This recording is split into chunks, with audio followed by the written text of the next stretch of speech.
We're in Avalon, Mississippi. This is July 4th, 4th of July, 2006. We're talking to Art Browning, who's the curator of the Mississippi John Hurt Museum here in Avalon. And Art actually was a kind of a local guy who sort of left like so many people left and then kind of came back to the home place. Now, Art, when did you start playing music? Well, I started playing music probably when I was 13 or 14 years old.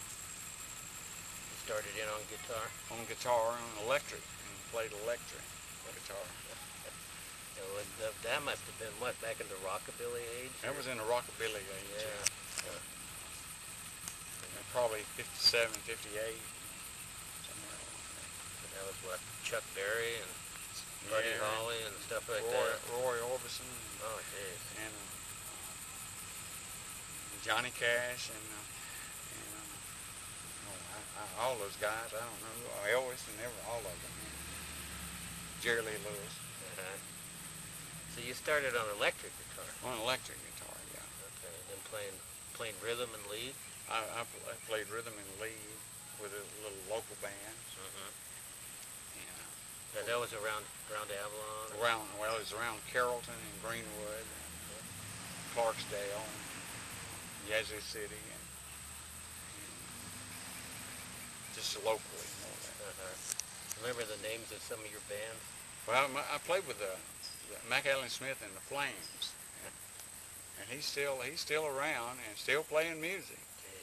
And he was the lead singer, and sometimes he would play piano, but he didn't play other instruments much. He was the lead, main singer. And of course, in those days, that was kind of before backup harmony and everything, except for the Everly Brothers, and it was no harmony like the Beatles and everything. So Mac Allen Smith just did most of the singing himself. So you didn't have to do any backup singing or anything like that. You did that.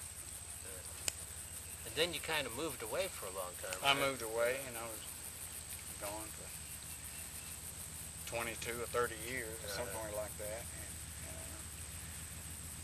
And then you moved home. Moved home. And my mother was sick, and I wanted to move on back home and spend some time with her, while she was so sick.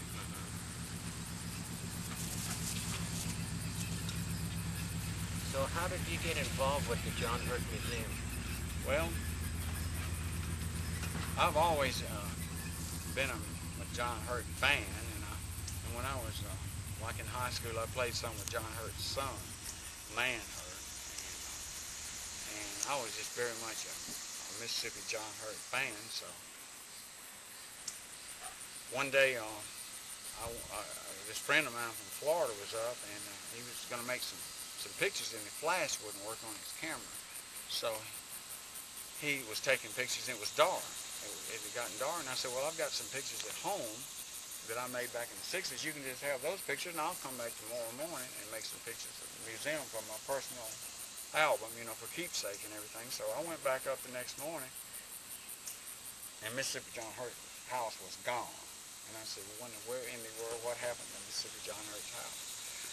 So I asked about it, some of the local stores, and just what happened, and they said, well, they moved the house from its original site and moved it up to the other grandmother and grandfather's farm, and on John Hurt's son's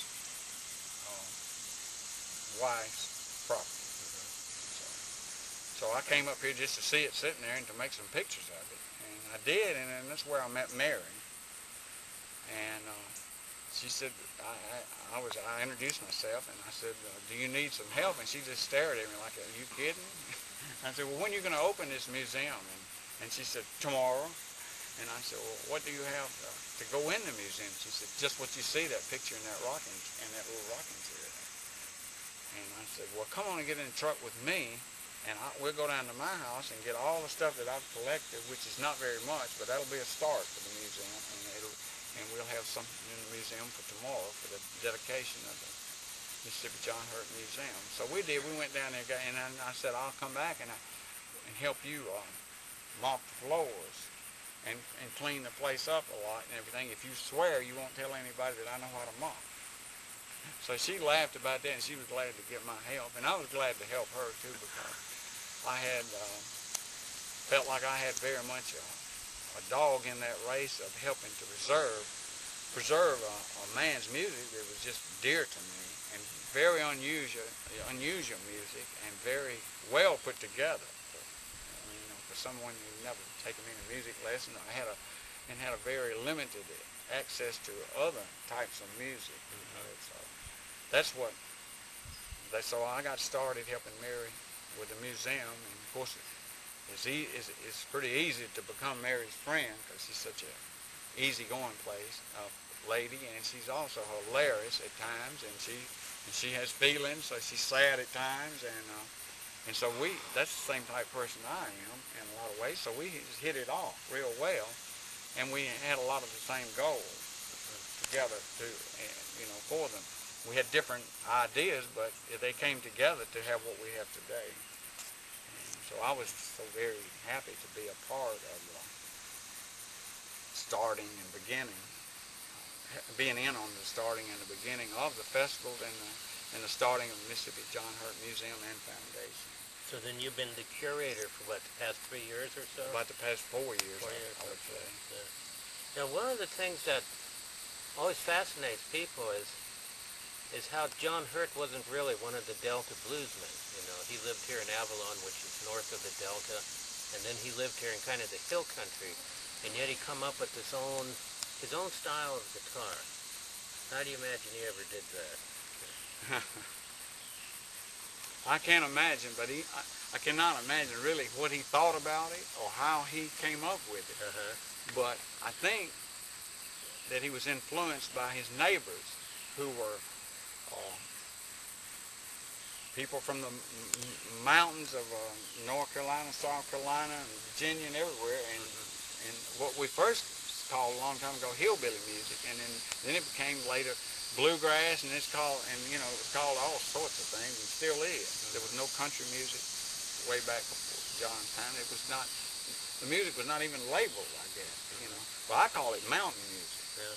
That's what I call it. Now, I don't know what they would call it in the early days. And I think he was influenced by trains, by people moving around, moving from farms and moving to larger cities and everything, passing through, and had the guitar on his back and a little sack full of clothes, and he ran into people like that.